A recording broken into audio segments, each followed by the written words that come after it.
Samantala, mga huling sandali ng 33 anyos na nasawing Pinay caregiver sa Israel, inalala ng kanyang asawa at mga kapatid.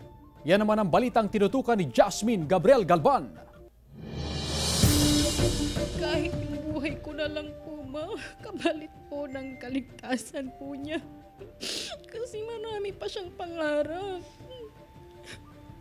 Hindi na niya matutupad ngayon, biglaan. Walang salitang makapaglalarawan sa kirot na nararamdaman ngayon ng mga naiwang kaanak ni Angeline Aguirre Torre, ang Pinay caregiver na namatay sa kaguluhan sa Israel. Hindi raw nila inakalang ang masayang selebrasyon ng nakaraang taon nang ikasal si Angeline. Huling beses na pala na magkakasamang masaya ang pamilya.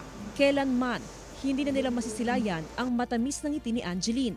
Pero ang kanyang alaala, mananatili raw sa puso ng mga mahal niya sa buhay. Huling taon na pala dapat ni Angeline bilang caregiver sa Israel. Sa pag-uwi niya sa Pilipinas, sa susunod na taon, mamamalagi dapat siya sa bansa kasama ang asawa at bubuo ng masayang pamilya. Sobrang hirap yung kinakabahan ka sa araw-araw, tapos pag natutulog ka, bigla ka nalang magigising.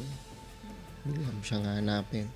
Ang hirap talaga tanggapin kahit ngayon hindi mo pa matanggap sa sarili mo. Nagsisilbing lakas daw ngayon ng pamilya ang suporta, pagmamahal at pakikiramay maging ng mga taong hindi nila personal na kilala.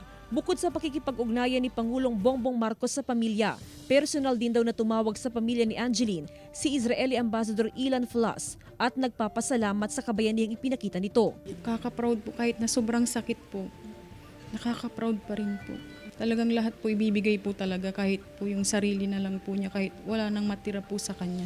Nagipag-ugnayan na rin ang embahada ng Israel sa pamilya ni Angeline para mabilis na maiuwi sa bansa ang labi ng kaanak. Nagpaabot na rin ang tulong pinansyal ng DSWD sa mga kaanak ni Angeline. Sa ngayon, wala pang eksaktong petsa kung kailan maiuwi sa bansa ang mga labi ni Angeline.